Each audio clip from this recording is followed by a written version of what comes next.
Hey guys, how we doing? Today I'm gonna talk about steelbooks. Um, yeah, pretty much that's all I'm gonna talk about. Steelbooks or special editions, right? They are. Look, this one is very nice. Like, look at that Messi, right? And this Arkham Asylum. And the question I always ask, right? I am a collector. I won't say I'm the biggest collector, as you can see. There's my physical games. Let's see the stacks. That's like 3, 4, 5, 6. 1, 2, 3, 4, 5, 6. That's 36 games right there. Hold on, let me see. These 3 stacks are like 6, so that's 6 times 6, 36.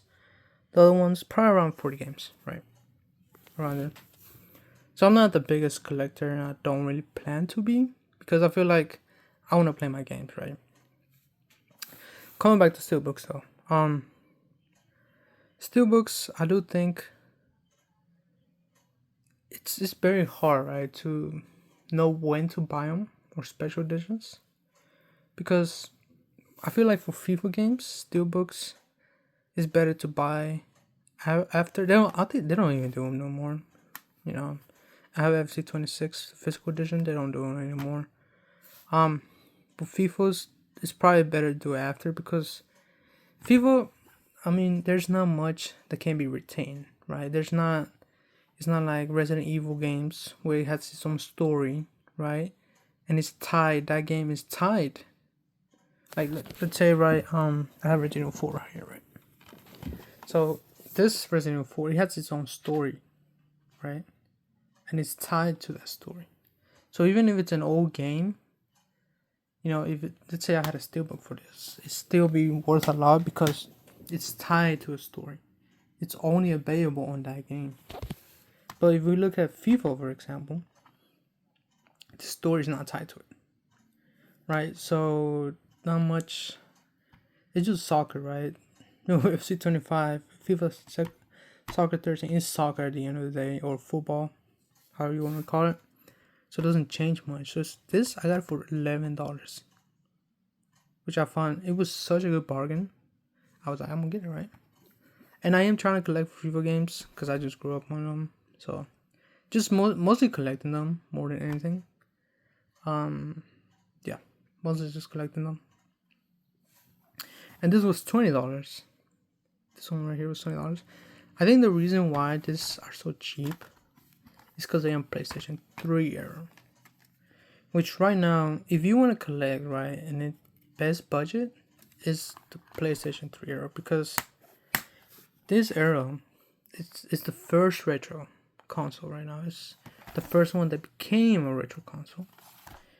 Which means, I'm 21, so that means pretty much my generation, a little bit younger or a little bit older, were mostly on this console, right?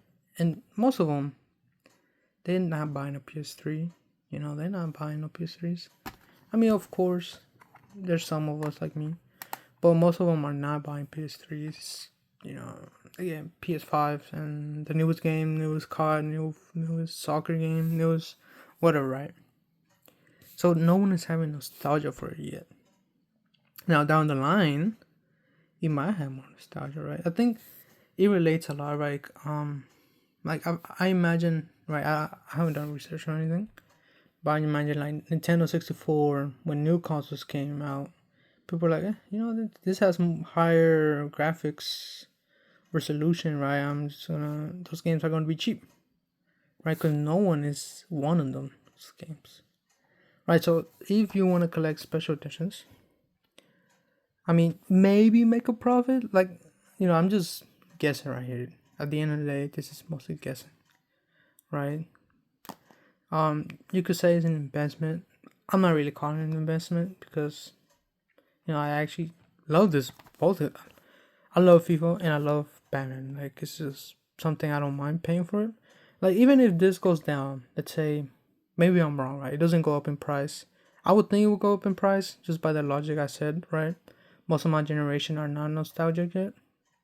So no one really wants this, right? Because the people that are way older than me, they are nostalgic to Nintendo 64, GameCube, those other consoles, right? What they grew up with. So the people I grew up with, they're not nostalgia J, right? Well, at least most of them. So by that logic, in a couple 10 years, this might go up in price. Might go up in price. But the truth is, we don't really know, right? It's a gamble. So that's why I don't mind, $11, $23. If this goes down to $5, I'm still keeping it. This goes down to $5, I'm still keeping it. So I think if you're gonna collect special editions, you shouldn't really do it for the investment entirely, because this probably, when it came out, it probably was like $60. I haven't researched this, and this probably was $60 as well, right? Or more. I mean, new games back then were 60, right? I know in the PS4 era. I don't know. I think in PS3 era as well. So this probably like $60 when it came out. It was special edition. Could have been 70. So if you're gonna collect special editions, just do it. Despite knowing it might go down in price, just collect them, right? It could be whatever, right? It could go down, it could go up. Take the risk, right? If you love the games. Now the question is, what do I want to collect for an investment? Now that's entirely different, I think. That where you should, if you want to do that, right? Because everybody has their own thing they want to do. If you want to collect for that, go for really popular games, right?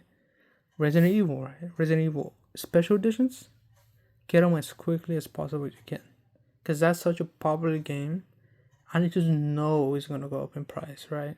Because I say, right, Resident Evil 5, I have 4 actually. Resident Evil 4, right? It's such a nostalgic game. It has its own history and whatnot, right? It can't be replaced, right? So get those, right? Resident Evil games, really popular games, Zelda's, Pokemon's, special editions. Those are gonna go up in price, no matter what. So for sure, get those, right? And yeah, I think that's pretty much it, really. I mean, like I said, at the end of the day, it's a gamble. Get the games you want. And yeah.